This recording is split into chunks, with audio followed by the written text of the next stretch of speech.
Bienvenue sur le podcast pour un plein épanouissement affectif et cognitif. Chaque vendredi, vous pourrez vous enrichir avec l'expérience d'éducateurs au sens large qui cherchent à contribuer à ce plein épanouissement. Des professeurs des écoles, des éducateurs Montessori, des chercheurs, des formateurs et même des rééducateurs. J'ai à cœur que l'école évolue pour que chaque enfant puisse développer son plein potentiel. J'essaie de faire ma part avec mes ateliers Montessori, mes formations en ligne et en présentiel, le podcast bien sûr, et mes 2 cartons dans l'éducation nationale. Pour résumer, au quotidien, j'aide les enfants à développer leur plein potentiel et j'accompagne des professeurs des écoles pour leur faire découvrir l'éducation Montessori, qui est en parfaite cohérence, adéquation avec les recherches en neurosciences. Vous trouverez plus d'informations sur mon blog, montessori-apprendreautrement.com et plein d'autres ressources. Si vous voulez recevoir gratuitement les clés les plus efficaces pour développer le plein potentiel des enfants à l'école et à la maison, vous pouvez vous inscrire en cliquant sur le lien dans les notes de l'épisode. Pour passer à la vitesse supérieure, vous pouvez vous inscrire à ma formation en ligne ou en présentiel. Vous aurez toutes les informations sur le blog. Si ce podcast vous plaît, je compte sur vous pour laisser un commentaire sur votre plateforme d'écoute et une note de 5 étoiles si vous êtes sur Apple Podcast. C'est la meilleure solution pour donner de la visibilité au podcast et contribuer vous aussi à cette révolution éducative. Et n'hésitez pas à partager les épisodes qui vous plaisent. Pour ce 69e épisode, j'ai échangé avec Agnès Putou, éducatrice et formatrice Montessori. Elle a partagé ses débuts dans la pédagogie Montessori, puis son quotidien de formatrice. Je lui ai posé plusieurs questions concrètes sur les difficultés que peuvent avoir les enseignants à mettre en place cette pédagogie au sein de l'éducation nationale, comme par exemple les présentations individuelles avec un gros groupe classe ou le débat sur les syllabes, les sons, les syllabes dans les programmes, ou encore le fait de se sentir seul. À travers le partage de son expérience, on sent cette passion qui l'anime et sa mission. Depuis 2003, elle fabrique du matériel de langage et sa boutique en ligne a remplacé son catalogue PDF.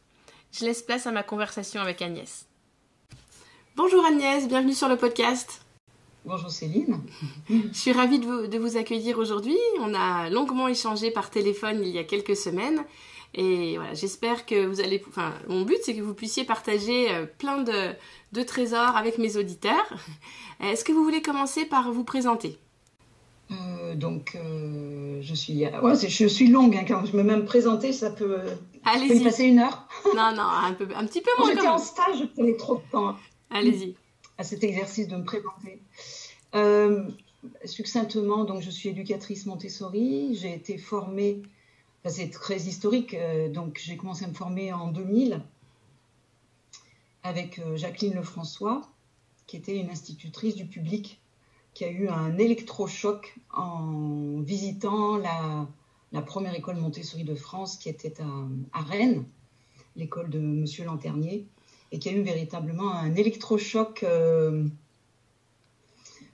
conceptuel, on va dire, et qui s'est dit, mais c'est absolument ça dont mes élèves ont besoin. Voilà, donc si je parle pas trop longtemps de Jacqueline, ce que j'ai tendance à faire souvent, Jacqueline, donc je suis allée me former auprès d'elle. À l'époque, j'étais enseignante à l'université et j'ai arrêté à un moment donné l'enseignement à l'université, ce qui m'a permis de m'investir plus fortement dans cette formation Montessori que Jacqueline donnait sur 2 ans à l'époque. Et j'ai redoublé chez Jacqueline. Donc j'ai fait 2 fois 2 ans chez elle. Et donc à partir de 2003, voilà, j'allais la voir quasiment tous les 15 jours, en plus du temps de formation. Elle n'habitait pas très loin, elle était dans ma région. Et on a eu une collaboration très importante. D'abord, je l'ai criblée de questions, bien entendu. Criblée. Pendant longtemps. C'est de cette époque aussi qu'est née, j'étais en formation avec elle, qu'est née l'idée de commencer à mettre sur informatique du matériel de langage. À l'époque, tout le monde, on voyait bien que c'était un élément important de la proposition montessorienne. Et à l'époque, les montessoriens, ils achetaient 4 albums du Père Castor, ils découpaient toutes les images, ils les collaient sur des cartons et ils les plastifiaient. Voilà.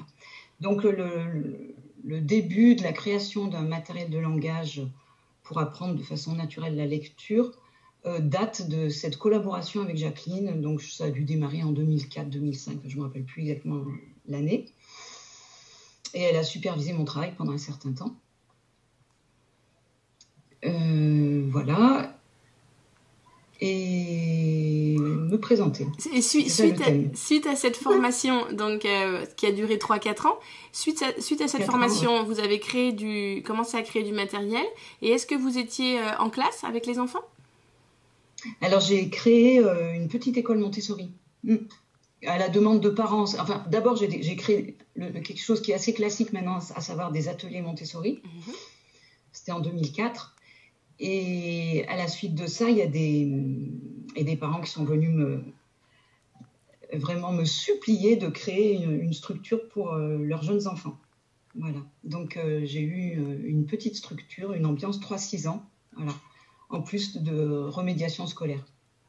D'accord, oui, donc l'école et les ateliers. Pardon. L'école et les remédiations scolaires, donc pour des enfants scolarisés après l'école ou en dehors de l'école, en fait, c'est ça. Voilà, tout à fait. Ouais. Et parallèlement, parce que voilà, comme tout Montessorien, il y a une passion qui naît, quoi. Donc, on est tout feu, tout flamme et on déploie énormément d'énergie. Et je suis allée compléter ma formation, enfin même toute la refaire à la source avec Yvette Ponce-Guercy et Catherine Michalski. D'accord. Voilà. Donc, vous avez continué de vous former. En termes de formation. Ouais. Oui. Et cette école, du coup, combien d'années avez-vous passé au sein de cette école? J'ai passé 4 ans. 4 ans, d'accord. Et ensuite, c'est après ces 4 années ou en parallèle, vous avez commencé à être formatrice? Eh bien, c'est ça le truc, c'est qu'il m'est tombé ça sur la tête, qui n'était pas du tout prévu, à savoir des soucis de santé pour Jacqueline qui sont arrivés de façon massive et très invalidante, au point même que le cycle de formation de l'année où elle est tombée malade a dû être annulé en catastrophe parce qu'elle ne pouvait pas le donner et rien n'avait encore été organisé. Et c'est à la suite de ça, oui, effectivement, que j'ai commencé à donner des formations aux enseignants. Donc, c'était en 2006, aux enseignants du public. D'accord. Et à l'époque, les enseignants étaient fort rares. Il faut être clair que... En 2006, oui, j'imagine. On n'avait pas du tout la même image d'une pédagogie potentiellement moderne et conforme aux neurosciences. Tout ça, ça n'existait pas et au contraire, elle avait l'image qui était colportée, notamment par les inspecteurs et par les formateurs institutionnels à l'IUFM, c'était que c'était une pédagogie désuète, dépassée. Donc, on n'était pas du tout dans la même ambiance que maintenant. Oui. Rien à voir. Et en 2006, je pense que les médias en parlaient beaucoup moins, c'était beaucoup moins connu. Ah, mais il n'y avait rien. Oui. Il n'y avait rien. Les seules personnes qui étaient intéressées, c'était les parents. Donc, au départ, ça a été un sacré challenge pour que des enseignants viennent dans mes formations, viennent en formation. C'était vraiment pas gagné. C'est vraiment pas gagné.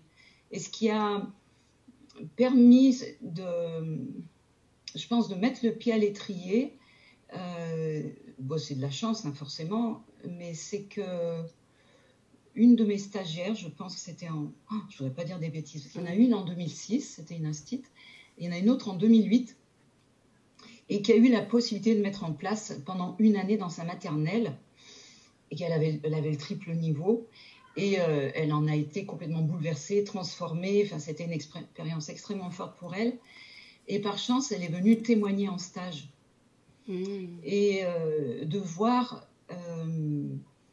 l'incidence que ça a sur les stagiaires, une instite qui témoigne et qui aussi connaît au plus près à la fois les contraintes institutionnelles et puis les peurs et puis les obstacles mentaux et puis le formatage, il faut être clair, des enseignants.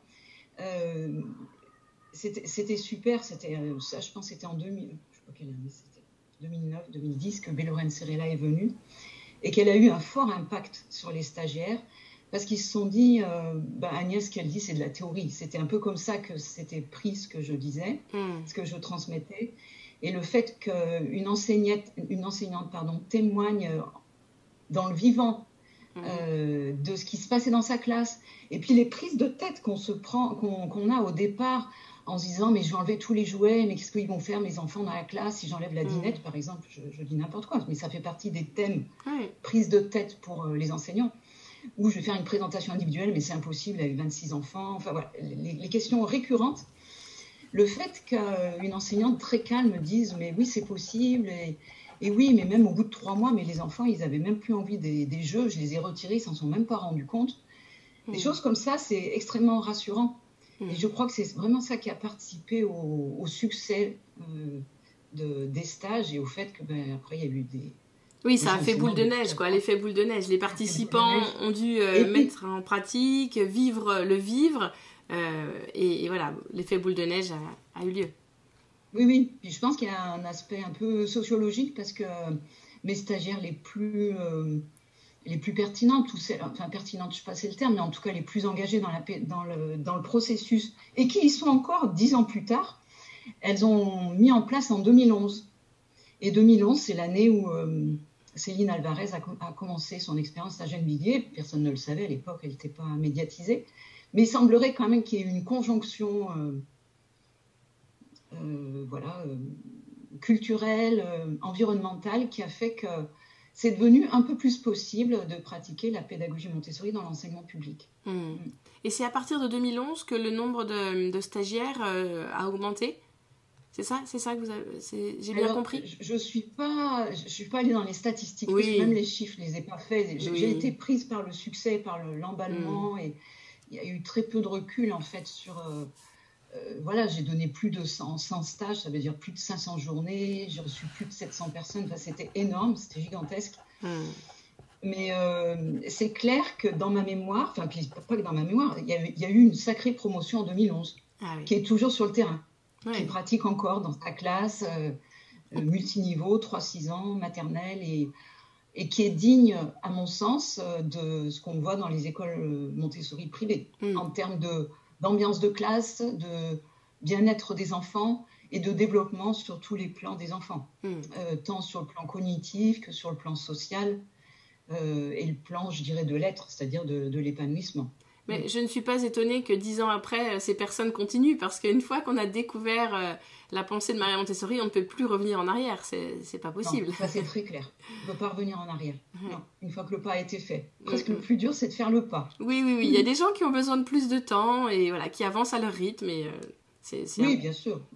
Oui. C'est important que l'enseignant se respecte, et que... cette notion de zone de confort, on dit toujours c'est intéressant d'aller au-delà de sa zone de confort. Donc c'est le cas quand on rentre en pédagogie Montessori. Et en même temps, il ne faut pas aller dans une zone d'insécurité. Il y a vraiment un équilibre à trouver entre aller au-delà de ce que je connais, de ce que je maîtrise, de ce qu'on m'a appris, et en même temps, pas aller dans une insécurité qui va mettre à mal l'expérience. Et puis si on n'est pas bien soi-même, les enfants le ressentent, puis il y a plein de conséquences, quoi. Oui. J'aime bien cette la différence que vous faites entre la zone de confort et l'insécurité. On imagine bien, en fait. Voilà. On sort de sa zone de confort, mais sans non plus se mettre en danger et être mal et ne plus... Être trop mal parce qu'on a trop perdu le contrôle. Et c'est pas tant perdre le contrôle que perdre ses repères. Et c'est vrai que c'est défiant, C'est défiant, Et les enseignants qui... Oui, allez-y, pardon. De ce point de vue-là, c'est vrai que l'association publique Montessori, elle a, j'espère, un grand rôle à jouer dans le soutien. Parce que quand on sort de sa zone de confort et de ses repères, eh bien, en fait, on a besoin, régulièrement d'être rassuré et puis de savoir si on est dans les cales ou pas dans les cales, ou si on est allé trop loin. Personnellement, je dirais presque, si on est allé trop loin dans le lâcher, alors que c'est nécessaire, bien sûr, lâcher prise, il n'y a pas de souci, mais il y a besoin d'échanger énormément avec des pairs et de ne pas être isolé. Et évidemment, 5 jours, 10 jours de formation, c'est juste le point de départ. Après, on va tester, on va mettre plein de choses en place. Donc, on a besoin de pouvoir toujours échanger avec d'autres collègues pour savoir, connaître leurs avis, avoir un retour. On peut pas... C'est difficile d'être seul. Ah oui, clairement. Puis ça ne peut pas toujours se passer dans sa propre école. Oui. Parce que des fois, ça ne marche pas du tout avec les collègues, il faut être clair. Donc, effectivement, pouvoir se référer à d'autres personnes et puis avoir du temps pour se poser, Oui. pour se poser et dire où on en est, Oui. aussi bien au niveau de sa classe, de comment ça se passe, et intérieurement. Oui. Moi, je suis déléguée du 21 pour l'association publique Montessori, mais malheureusement, le 21, c'est une zone blanche en France, et il y avait quoi, avant la Covid, 3 personnes m'avaient contacté, on avait fait quelques réunions pour public Montessori, et bon, après, évidemment, la Covid on s'est arrêté, mais j'ai pas eu de demande depuis, alors qu'il y a des groupes départementaux en France, ils sont une vingtaine, une trentaine, voire au-delà. Donc voilà, j'espère que dans le 21, les gens vont, peut-être en écoutant ce podcast, ils vont venir. Quelqu'un de dynamique comme vous, c'est clair, oui, c'est étonnant, hein. C'est étonnant. Et j'avais 2 questions en tête.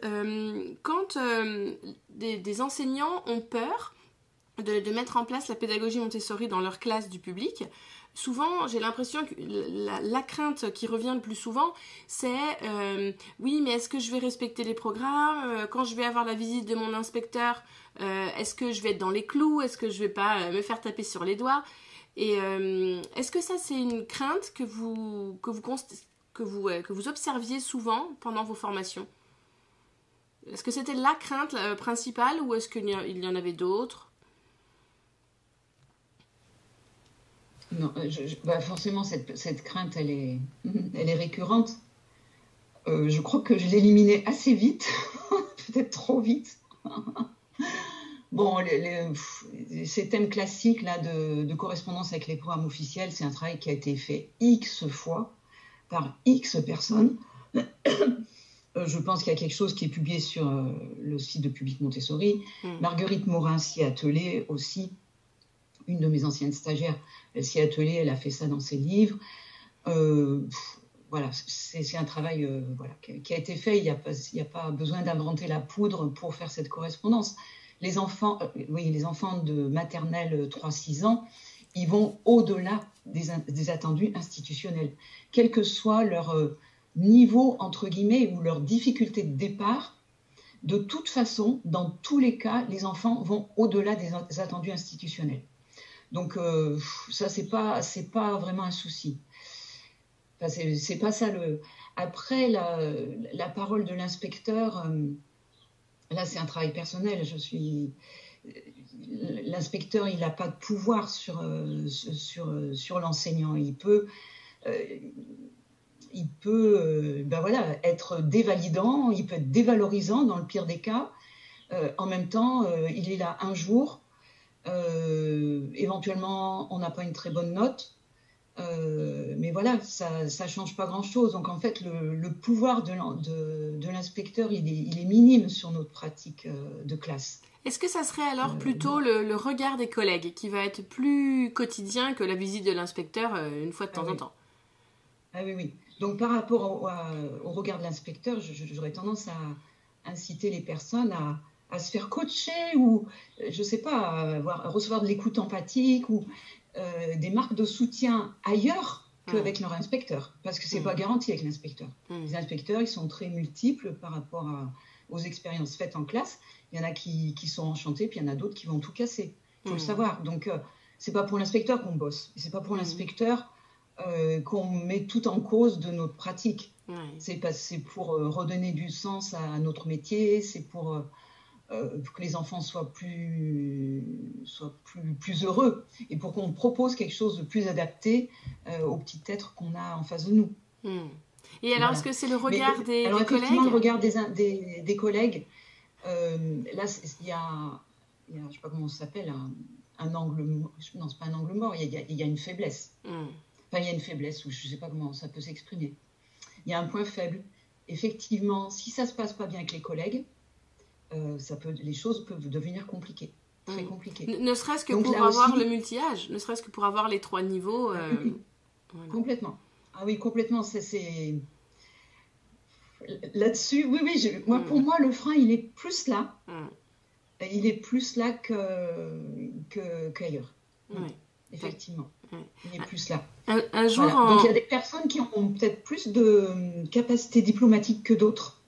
Des enseignants, plus. C'est clair qu'il ne faut pas arriver en ayant en tête j'ai reçu la lumière. Oui, on reçoit la lumière en rencontrant Montessori, mais pour les autres, on est trop illuminé, quoi. Et ça crée du rejet. Ça me rappelle une expérience vécue. Ouais. Oui. Vous voulez la partager? Non, pas sur le podcast, non. Non. Mais oui. Oui. Et je sais qu'il y a Marie Constant qui a écrit un livre, là, et que j'ai formé à La Réunion. Et elle, ça a marché du tonnerre de Dieu, sa classe. Et elle vivait des choses tellement extraordinaires dans sa classe. Elle était au paradis, quoi. Ouais. Et quand elle rejoignait ses collègues, qui n'étaient pas du tout là-dedans, mais ils ont fini par lui dire, mais arrête, on dirait que tu es illuminée, on en a ras-le-bol. Voilà. Ouais. Donc le soutien... mais le soutien, il faut aller le chercher ailleurs, en fait. Hein. Le soutien, si on ne l'a pas dans son équipe, dans son école, il faut aller le chercher ailleurs. Avec l'association publique Montessori, par exemple, les groupes départementaux. Entre autres, ouais. Entre autres, ça peut être aussi en CNV, avec recevoir de l'empathie. En fait, c'est un peu comme quand on entame une démarche personnelle, j'ai l'impression, sur le plan du développement personnel. Souvent, on dit, tu ne vas pas rencontrer de soutien de la part de ta famille. L'endroit où on pourrait croire que c'est l'endroit même où on va obtenir du soutien, et quand on fait des démarches un peu trop novatrices et qui risquent de bousculer ceux qui sont autour de nous, ce n'est pas eux qui vont nous donner du soutien, c'est clair. Et juste avant d'enchaîner, j'aimerais revenir sur on parlait des difficultés que l'on peut rencontrer quand on veut mettre en place cette pédagogie dans le public. Et un jour, lors d'une formation, j'ai une enseignante qui m'a demandé, qui a soulevé le point précis des programmes par rapport à la syllabe et par rapport au son. Et vous savez, dans les programmes, c'est vraiment bien noté, hein, l'enfant doit être capable de dénombrer le nombre de syllabes dans un mot.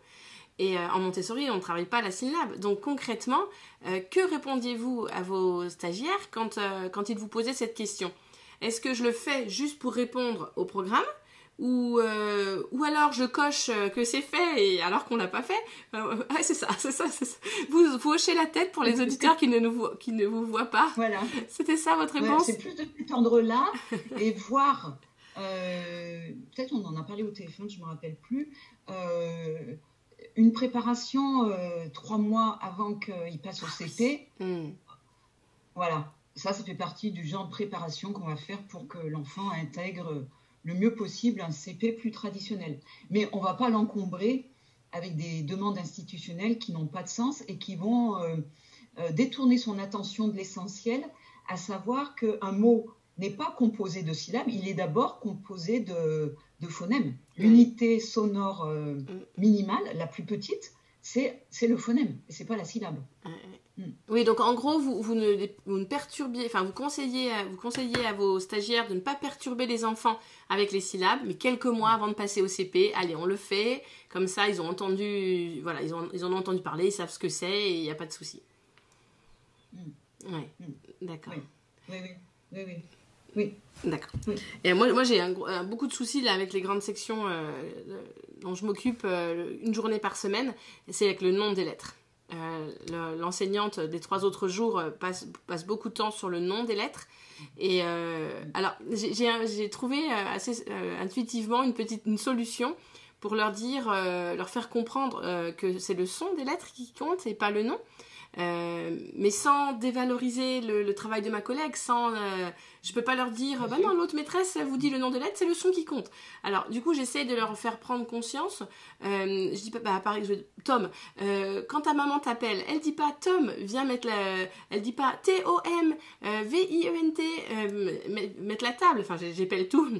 Elle dit Tom, viens mettre la table, et j'insiste sur les sons, mais voilà, pour leur faire prendre conscience que quand on parle, on ne dit pas le nom des lettres comme ça, les unes à la suite des autres. Il y a un jeu qui marche bien, de ce que disent 2 enseignantes que j'ai formées, Marianne et Marguerite. Elles ont mis en place un petit jeu. Alors,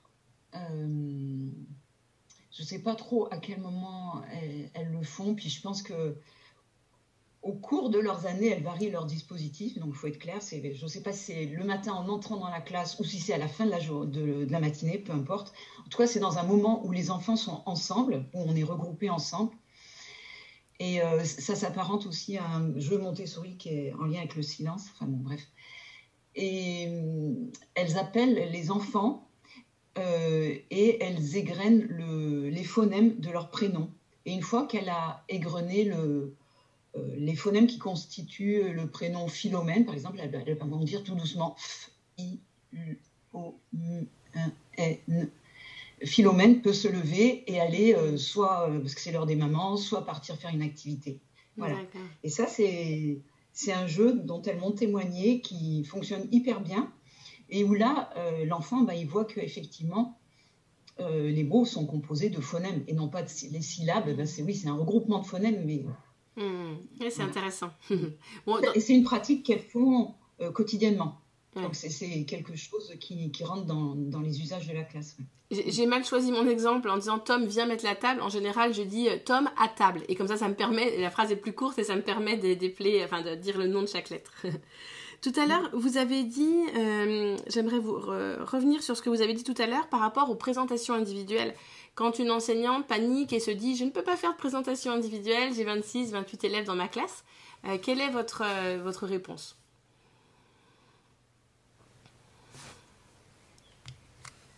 Ma réponse, c'est celle que fait Marguerite Morin, que j'ai entendu parler parce que j'ai appris comme ça, incidemment et après coup, qu'au début, bien sûr, elle ne m'a pas cru et qu'elle s'est dit non, mais c'est impossible ce que dit Agnès. Et elle a commencé à faire des présentations à 6 élèves autour d'une table hexagonale, les tables classiques de maternelle. Et elle s'est rendue compte, ce qui est complètement normal et compréhensible, qu'en fait, le seul enfant qui retenait à peu près la présentation, c'était celui à qui elle faisait la présentation, c'est-à-dire celui qui était à côté d'elle. Et que les autres, ils assistaient un peu en spectateurs, obligés, donc il y avait la notion de travail imposé quelque part, et qu'en fait, elle était obligée de refaire la présentation, de toute façon. Donc non seulement les 5 autres qui assistent de façon obligatoire, c'est-à-dire ça ne vient pas de leur motivation intrinsèque, ça vient parce qu'on leur a dit de venir, de toute façon, c'est à refaire. Parce que quelque part, ça c'est Jacqueline, elle disait, quand on fait une présentation à un enfant, vraiment c'est comme si on lui léguait un petit trésor. C'est vraiment de l'ordre du legs.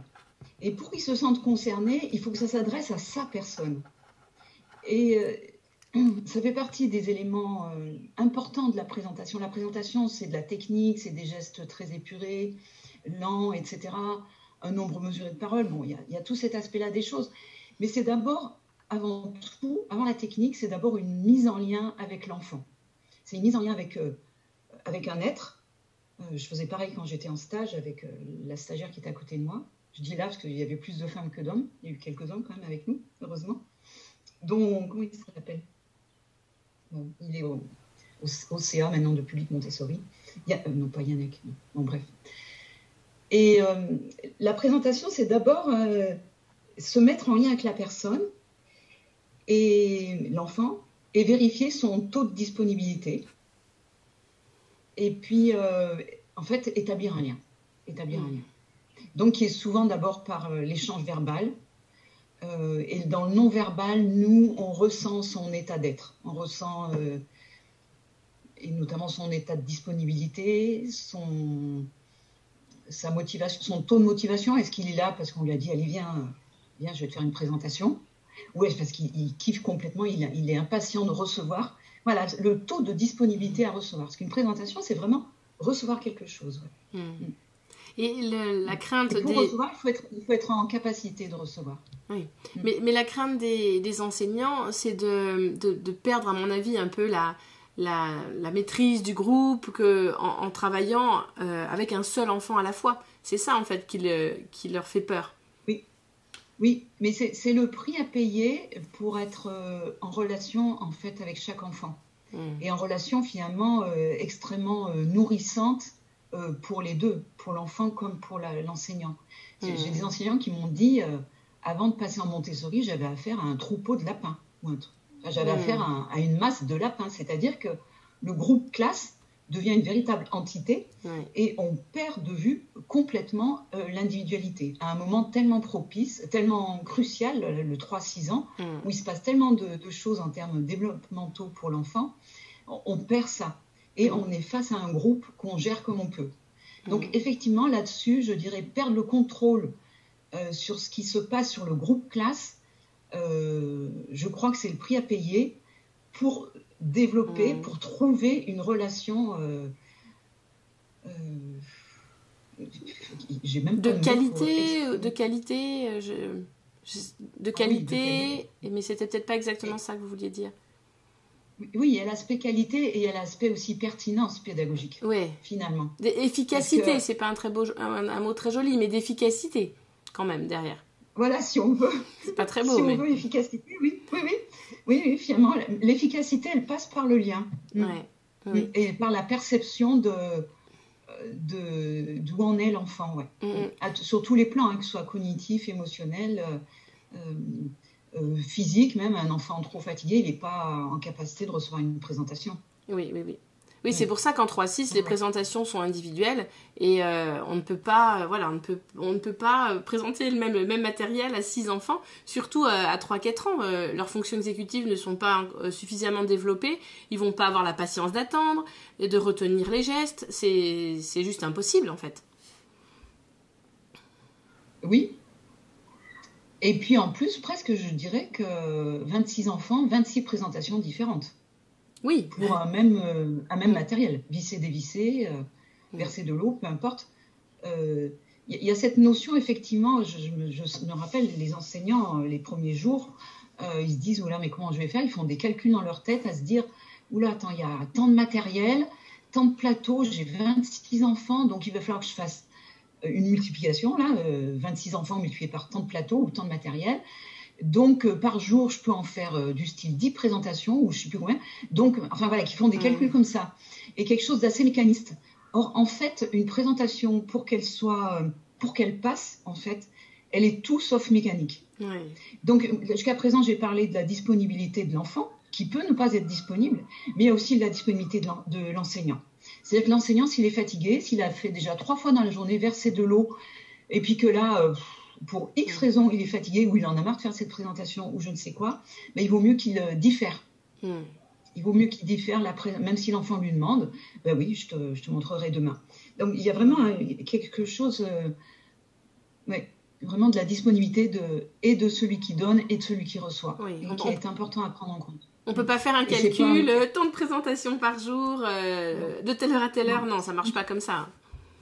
Non, parce que Montessori, c'est vraiment quelque chose qui, bon, bien sûr, nous dépasse, mais en plus qui vraiment est en lien avec développer le potentiel de l'enfant. Mais le potentiel de l'enfant, il est en lui quelque part. Donc, il y a quelque chose de l'ordre de tellement prendre soin de la vie qui se manifeste sous différentes formes dans la classe, et notamment plein de formes qu'on n'a pas prévues.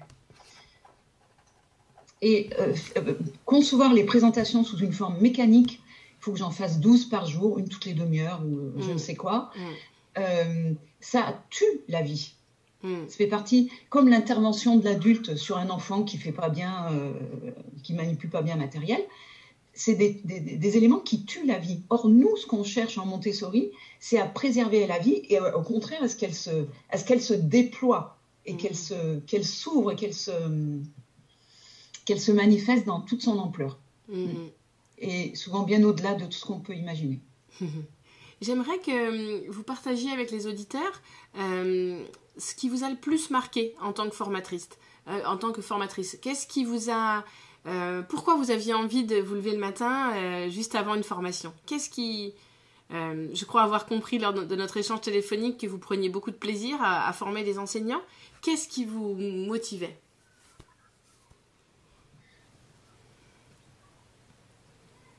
La première chose qui me vient, c'est qu'en fait, j'ai reçu moi-même un legs de la part de ma première formatrice, à savoir Jacqueline Lefrançois, qui m'a demandé de continuer.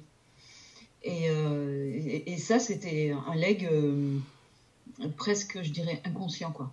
Presque comme une espèce de mission de vie, une mission, pas de vie, mais une mission en tout cas, ouais, de vie, une partie de vie, ou une mission.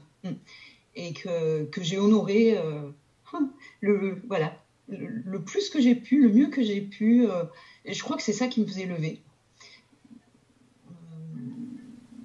Mais c'était sur un mode inconscient, hein. Je me disais pas, je vais faire ça parce que il me l'a demandé. Hein, c'était pas du tout ça. Ça a été une espèce de transmutation. J'étais au bord de son lit un jour avant qu'elle décède. Enfin, j'étais près d'elle un jour avant qu'elle décède. Donc, il y a quelque chose qui s'est passé à ce moment-là.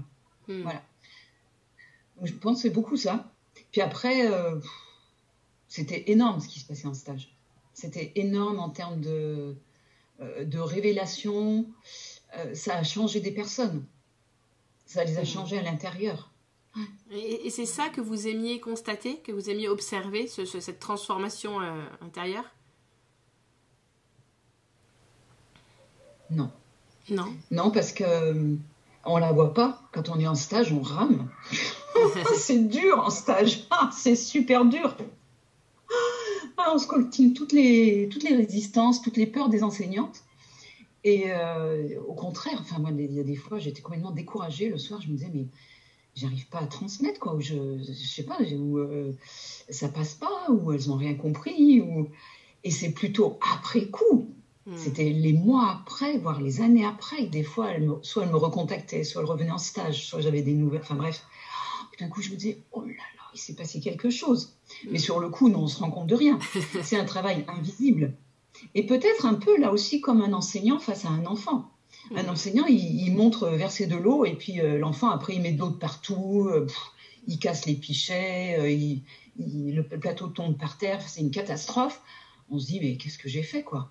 Il fait rien comme je lui ai montré, à quoi ça sert ce que je fais. Enfin, si on a cette vision-là, effectivement, on doute de ce qu'on fait, et sans se rendre compte de la portée, finalement, de nos paroles, de nos gestes, et de notre façon d'être. Notre façon d'être. Ouais. Et avec 700 personnes, 700 stagiaires, 100 stages, vous avez forcément des anecdotes à nous partager par rapport à toutes les expériences que vous avez vécues en tant que formatrice. Est-ce qu'il y a des expériences particulières que vous aimeriez partager? Non, voilà une expérience rigolote, entre guillemets, mais ça va peut-être pas vous faire rire, mais bon. moi, elle m'amuse, là, comme ça, c'est une expérience amusée. Je proposais aux enseignants, aux stagiaires, de marcher sur la ligne, de découvrir la marche sur la ligne. D'abord, à la fois silencieusement, avec différentes formes de pas, etc. Et puis après, je leur proposais de porter des objets. Et puis, je proposais, au fur et à mesure qu'elles marchaient, des plateaux, des choses plus défiantes à porter, quoi. Et j'avais un plateau super difficile qui s'appelait bercer avec un entonnoir, avec plein de bouteilles d'eau, un entonnoir, etc., quoi. Voilà. Et même, voilà, c'est arrivé même à une adulte de faire tomber le plateau et de tout casser, quoi. Donc cette enseignante ne râlera pas sur ses élèves le jour où ça arrivera. Peut-être. En tout cas, ça montre que voilà, qu'on est faillible, qu'il y a plein d'éléments qui peuvent interférer sur la bonne exécution d'une tâche et que l'erreur n'est pas un drame, fait partie des grosses choses à changer. Ouais. Oui. Et donc là, on a parlé un petit peu de votre expérience de formatrice. On va enchaîner plutôt avec le langage maintenant. Le matériel que vous créez, si vous voulez bien en parler de la boutique, tout, voilà, pour que les auditeurs qui ne vous connaissent pas puissent se rendre compte de tout le travail là, que vous fournissez depuis des années. Oui. Eh bien, voilà, j'ai commencé, donc, j'ai dit en 2003 ou 2004, je ne sais plus, chapeautée par Jacqueline à fabriquer le matériel pour que les enfants apprennent à lire d'une façon naturelle, c'est-à-dire en levant tous les obstacles qui font que même quand l'enfant a découvert la combinatoire, c'est-à-dire que quand je mets P A et A ensemble, ça fait pas, papa, voilà, même si l'enfant a découvert ça, la fusion du mot, il ne peut pas lire boulangerie, il ne peut pas lire épicerie, et puis il ne peut pas lire des tas de mots qui sont dans son environnement. Et Jacqueline avait reçu, alors là c'est pour la vieille histoire, je ne sais pas si c'est intéressant, mais avait reçu une liste de mots d'une religieuse de l'école Montessori de Roubaix. Et une liste de mots, justement, à l'époque, c'était très non seulement confidentiel, Montessori, mais en plus, il y avait quelque chose, il y avait ça devait rester secret. Il y avait vraiment quelque chose qui ne devait pas être divulgué. Et donc, elle a reçu sous le manteau cette liste de mots. Et je ne sais plus si elle y a travaillé, Jacqueline, sûrement, enfin, on va dire, parce que de toute façon, elle a fait tellement de choses, elle a fait tellement de matériel pour ses élèves. Elle a pratiqué toute sa vie dans ses différentes classes. Et elle nous a transmis cette liste. Et voilà, moi, je suis partie de ces listes de mots de Jacqueline, enfin, transmises par Jacqueline, et puis je les ai modernisées. Il y a des mots qui étaient devenus totalement obsolètes, qui figuraient dans ces listes. Par exemple, attends, je ne sais même pas comment on dit. Cultivateur. Ah ouais, tu vois, on ne dit plus cultivateur. On va dire agriculteur, par exemple. Cultivateur, ça ne dit plus trop, quoi. Hein. Mais il y avait plein de mots que je ne connais plus. Et quel matériel vous avez fabriqué à partir de ces listes de mots? Et donc, j'ai fabriqué ce qu'on appelle anciennement les dictées muettes, et que j'ai essayé de renommer en termes de mots à écrire pour essayer d'alléger la notion et puis des fausses notions. Alors, si vous voulez que je parle de ça, donc la notion de dictée muette, elle a été initiée par Loubianska de Lanval, qui a été une disciple de Montessori et qui a essayé d'adapter les découvertes de Montessori au langage français. Et très vite, Loubianska de Lanval, elle s'est mise en tête que comme ça, les enfants, ils allaient aussi pouvoir apprendre l'orthographe. Et donc, très vite, et c'est ce qui explique la difficulté de certaines listes qui sont présentes ou de certains mots qui sont présents dans les dictées de Loubianska de Lanval, elle s'est dit, c'est pas grave, comme ça, l'enfant, il apprendra l'orthographe en même temps. Or, l'idée n'est absolument pas que l'enfant apprenne l'orthographe, mais l'idée de ces mots à écrire, c'est que l'enfant est à disposition des mots qu'il peut écrire de façon certaine, effectivement sans erreur orthographique. J'ai perdu mon idée. Sans difficulté orthographique et sans difficulté non plus qu'il ne puisse résoudre par lui-même. C'est très clair, comme j'ai dit là. Si. En tout cas, voilà, dans les listes de mots déjà que m'avait transmis Jacqueline et auxquelles j'ai mis un point d'honneur à respecter, il n'y a absolument pas la volonté que l'enfant apprenne l'orthographe. Donc, par exemple, il n'y a pas de mot qu'on trouve chez Loubianska de Lanval comme cosmonaute. Il y a 2 sortes de O d'un cosmonaute. L'enfant, clairement, ne peut pas deviner qu'il y a 2 sortes de O. Donc, on est obligé de le corriger. Or, sur les apprentissages, dès qu'on rentre dans les apprentissages fondamentaux, le poids de l'adulte devient de plus en plus, je sais pas si c'est problématique, en tout cas un réel défi, devient de plus en plus pesant sur les épaules de l'enfant. Et plus nous, on va offrir des pistes de poids pour les adultes, plus même s'ils sont bien intentionnés, ils auront tendance à peser sur l'enfant. Et je pense que c'est même d'ailleurs une des choses qui a fait que de façon officielle, l'AMF maintenant, non, enfin l'ISMM, s'est mis en porte-à-faux par rapport à cette notion de dictée muette. Parce que je pense qu'effectivement, il y avait des situations quasiment de harcèlement, j'exagère un peu, par rapport à cela. Il fallait que l'enfant écrive ces mots, d'une part, et d'autre part, dans ces mots, il y avait des difficultés. Des difficultés que l'enfant ne pouvait pas franchir par lui-même. Donc non seulement il fait quelque chose de difficile, mais en plus, il fallait que l'enseignant pointe et montre qu'il n'y arrivait pas en montrant ses erreurs. Donc ça fait 2 angles d'approche qui rendent ces dictées muettes d'un abord difficile à soutenir pour les enfants. Je ne sais pas si c'est clair. Si, c'est clair. Donc vous, votre objectif, c'était... il y a un hélicoptère qui passe. Pardon. Ah non, on ne l'entend pas, donc tout va bien. Ah d'accord, pardon. Non. En fait, votre objectif, c'était d'éviter les mots comme cosmonaute au départ, pour ne pas mettre l'enfant en difficulté avec le AU, et lui proposer que des mots qu'il allait pouvoir écrire par lui-même. C'est bien ça? C'est pas tout à fait que... Là, dans un cosmonaute, il y a 2 sortes de O. Oui. Donc l'enfant, il entend 2 sortes de O. Voilà, s'il connaît que le O. Il doit savoir. Ouais. Donc, jamais je ne propose à l'enfant, même quand il apprend le AU, à un moment donné, il l'apprend, jamais je ne propose cosmonaute. Parce que jamais l'enfant ne peut inventer qu'il y a 2 sortes de O dans cosmonaute. D'accord. Et quand vous dites jamais, moi j'imaginais, pas au début en tout cas, Mais du coup, ce genre de mots où on entend le même son mais ça s'écrit différemment, à quel moment vous le proposiez? Plus tard ou pas du tout? Ah non, moi je ne le proposais pas du tout. Pour moi, là, effectivement, c'est de l'apprentissage d'orthographe. Donc là, on est dans l'orthographe d'usage. Et effectivement, l'orthographe d'usage, ça se travaille, il n'y a pas de souci. Mais ça se travaille une fois qu'on est lecteur. Ah oui, et là, est aguerri. D'accord. Et votre matériel concernait que les 3-6, c'est ça que je n'avais pas compris. Ben, il est utilisé aussi en CP-CE1. D'accord. Pour l'apprentissage de la lecture. D'accord. Donc, comme vous travaillez l'apprentissage de la lecture et pas l'orthographe, vous évitiez les difficultés comme cosmonaute. J'ai compris. Voilà. Et mon matériel peut aussi servir à l'apprentissage de l'orthographe. Parce qu'après de l'affaire, j'ai tellement isolé les difficultés que si on veut travailler sur le phonème, le graphème, AU, eh bien, la liste de mots que je propose ne propose que ça comme difficulté. Donc, l'enfant va pouvoir s'exercer à écrire un certain nombre de mots qui comportent le AU.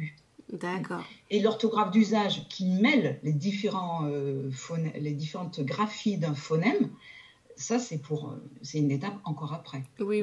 Je pense que pas l'efficacité, mais si la pertinence de votre matériel, justement, est d'avoir isolé les difficultés. Ah oui. Là, il n'y a aucune lettre muette. Là aussi, ça fait partie des originalités qui ne sont pas reprises maintenant, enfin, qui n'ont pas été... Parce que justement, le français, c'est un vrai défi pour trouver des mots...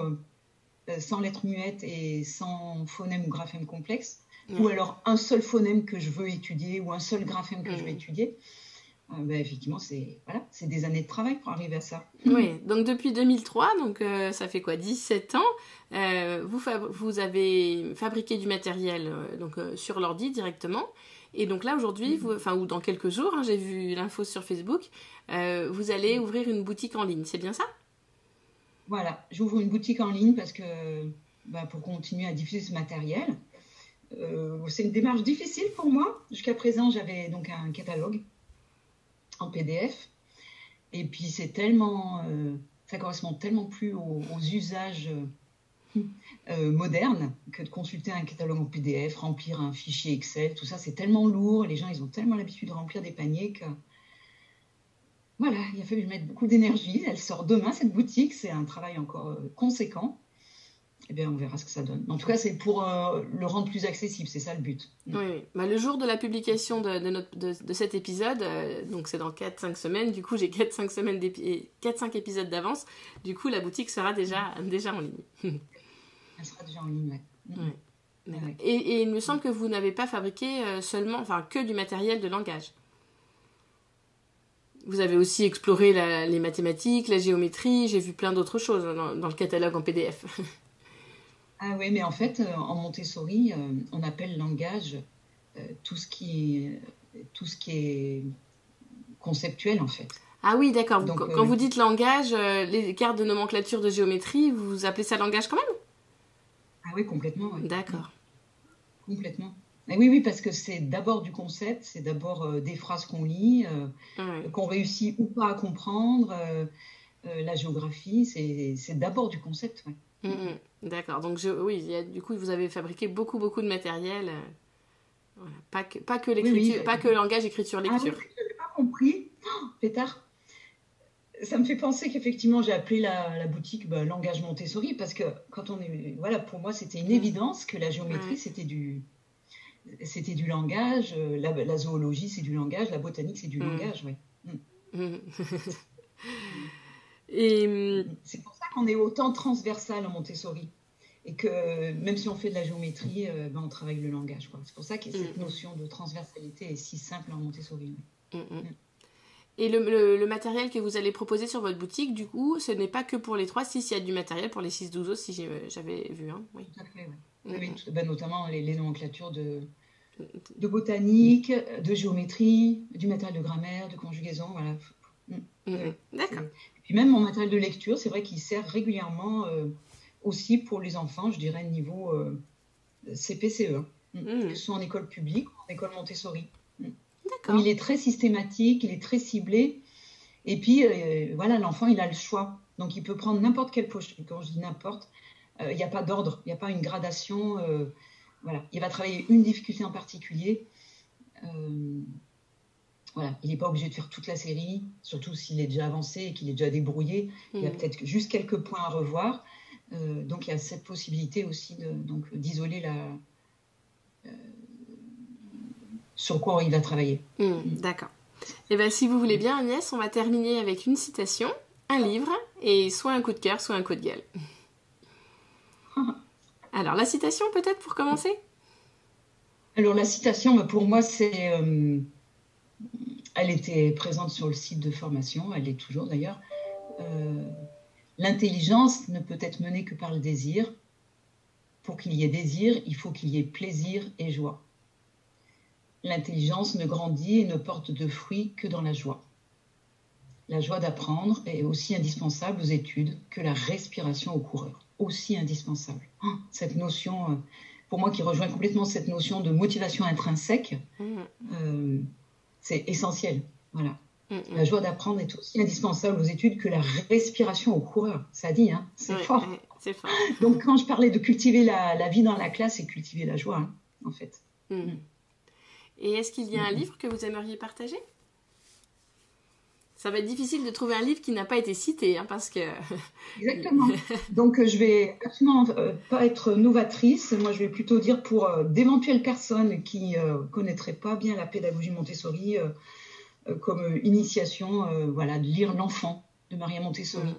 Parce qu'il peut se lire dans n'importe quel sens. On peut prendre à peu près n'importe quel chapitre. Et je trouve qu'il permet déjà de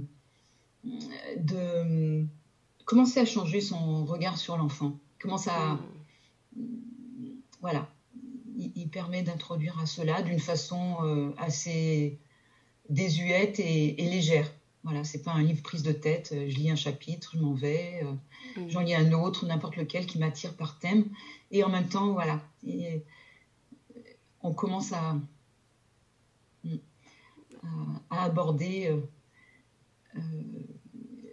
la nature de l'enfant, ce citoyen ignoré du monde, comme disait Maria Montessori. Et on va terminer avec soit un coup de cœur, soit un coup de gueule, en lien avec notre sujet, bien sûr. Mon coup de cœur, c'est pour les enseignants, quoi, qui relèvent les manches et qui, voilà, malgré tous les obstacles, tant extérieurs, donc on a un peu cité, hein, bon, surtout collègues, les matériels, mairie, inspecteurs, mais on ne voit pas souvent, que intérieur, ça demande effectivement de franchir des zones d'inconfort, et c'est jamais facile d'aller au-delà de son confort, c'est clair. Voilà, et puis des enseignants qui acceptent d'aller se former, la plupart du temps sur leur temps de vacances, la plupart du temps sur leur denier personnel, voire qui investissent du matériel sur leur denier personnel aussi. Voilà, chapeau bas, quoi. Alors que c'est une profession qui est extrêmement malmenée médiatiquement et culturellement, je dirais. L'enseignant n'a plus du tout la place... Le respect de la part des familles dont il bénéficiait, l'aura dont il bénéficiait auparavant. C'était un personnage avant l'instituteur, maintenant c'est plus du tout ça. Et voilà, ces enseignants qui malgré tout ont tellement à cœur à la fois que leur métier ait du sens, à la fois que leur métier corresponde à leurs valeurs, et puis de correspondre aux besoins des enfants, aux besoins qu'ils voient, et ils voient tout à fait l'inadéquation parfois de leurs propositions avec la réalité des enfants, et c'est une grande souffrance. D'accord, eh ben, merci beaucoup Agnès pour aujourd'hui, pour cet épisode. Eh ben, merci à vous de m'avoir fait parler. Si ce podcast vous a plu, je vous rappelle que je compte sur vous pour laisser un commentaire sur votre plateforme d'écoute et une note de 5 étoiles si vous êtes sur Apple Podcast. C'est la meilleure solution pour donner de la visibilité au podcast et contribuer vous aussi à cette révolution éducative.